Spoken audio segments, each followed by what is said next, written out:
Hi, welcome back to Beautiful Jungle. If you're new here, my name is Sharon, gardening in Zone 8A in an HOA.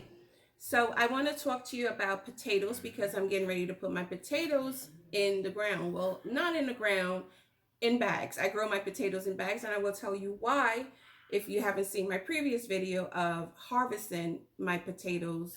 I will link it up here. Yeah.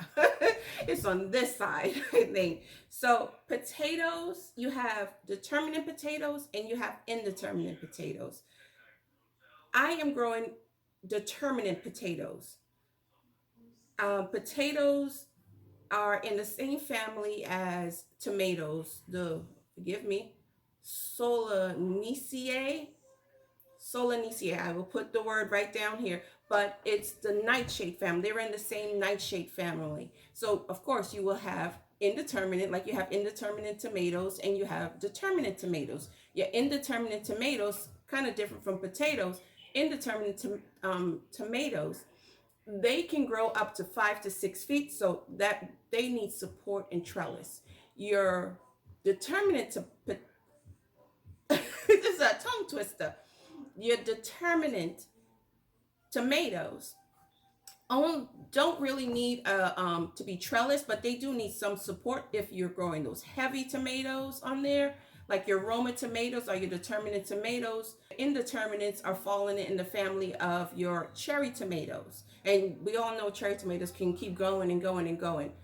Determinate tomatoes, I don't know why we got on the tomatoes, but determinate tomatoes, they put out their fruit one time and that's it. Indeterminate continues to grow until the end of the season, which leads us to potatoes.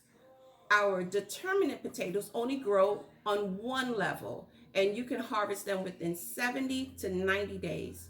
Now, your indeterminate potatoes, they can grow, they have a longer growing season, and it can be from 100 to 135 days to harvest. Your indeterminate, you need to mount them up because they keep sending off tubers, not shoots, tubers. They send off tubers. So you have to keep mounting that up, and that's how you get a bigger yield. Your determinate, you can put it in a 4-inch layer of soil, put your fertilizer there, and of course I'll go over that with you as I'm putting it down into the bags. You can put your determinate potatoes in that 4-inch to 6-inch level of soil and cover it up and leave it alone. Not completely leave it alone, you have to water it, but you can leave it alone. But you're indeterminate, once that leaf starts to grow, you have to keep mounting it up, covering up that stem. Some of the leaves you're going to bury, but not all of the leaves, right? You don't need to do that with determinate, and determinate grow faster.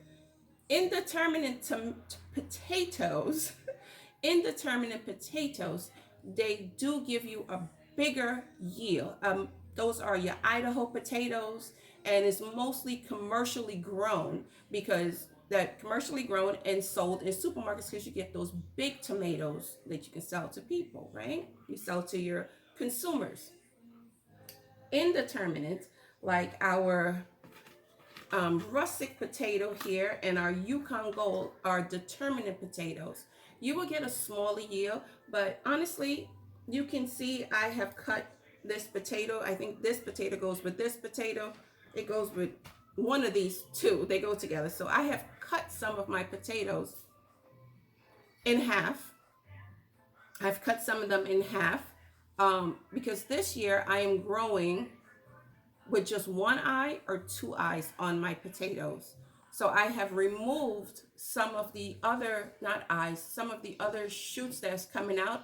And this right here is called chitting your potatoes. When you'll get your potato and they will have no eyes on them or anything like that, it will just be a smooth potato sometimes. And sometimes you will get your potatoes and they will already have these little eyes on there, right? So you get two eyes on there. You can cut your potatoes in half. And I will see if I have one that I can cut in half for you. This is the Adirondack potato. And this has 3 eyes coming out of it. So my favorite knife, I will cut it. And you can see I've cut off couple of other eyes. All of these spots were eyes on there, and I've cut them off. So I'm going to cut this as even as possible. And this is the Adirondack blue potato, but it looks more purple, right?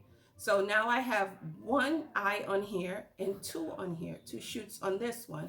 And I just doubled my potatoes, where I can, instead of growing this one potato, I can grow two potatoes out of it, to grow two potato plants out of here.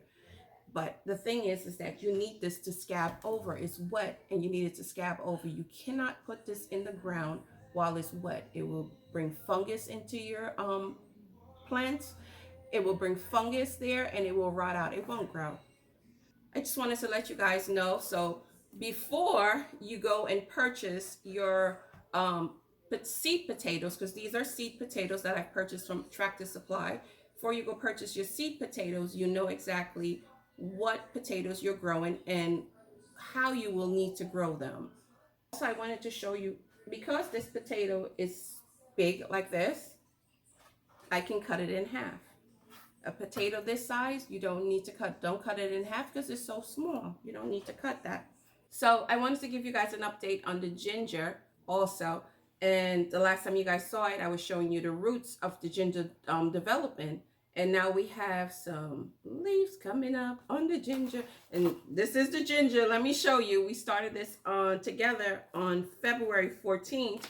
So we have, you see little green sprouts are popping up there. Little small ones coming up. One over here. And in this corner over here also. So very exciting. And in this tray as well, you see this really big one.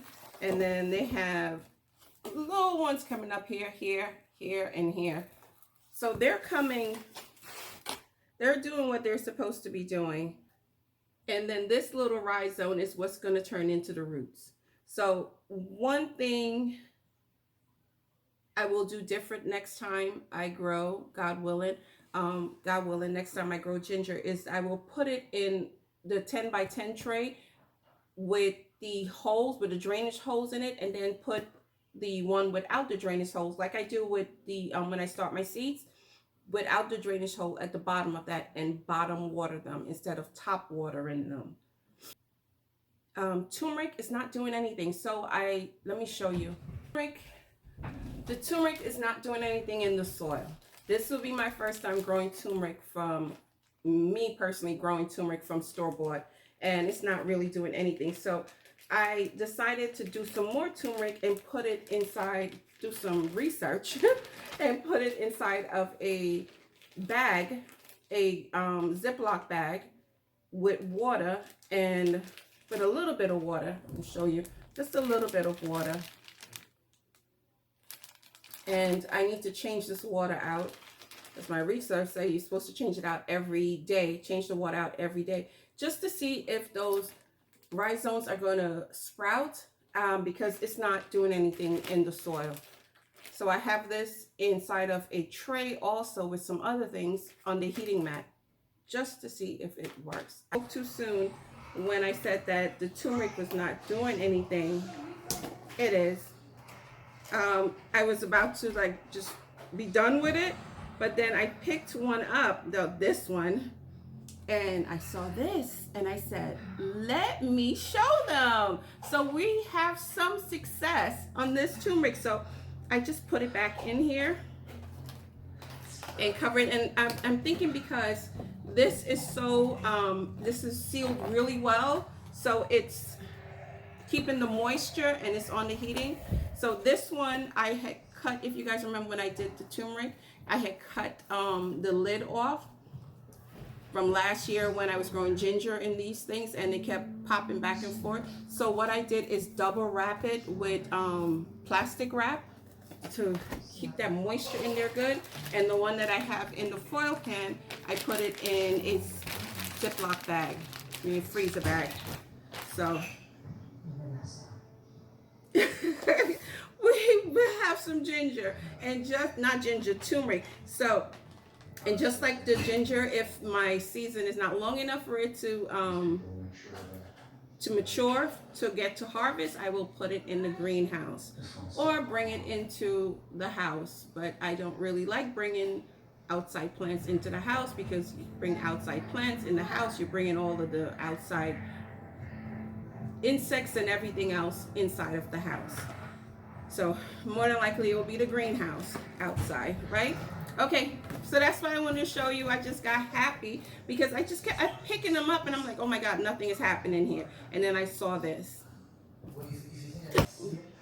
So I'm really happy about that. It's getting late and it's time to get these kids food together, get them to eat so they can get ready for school tomorrow and I can get ready for work tomorrow. So have a great day. Bye-bye.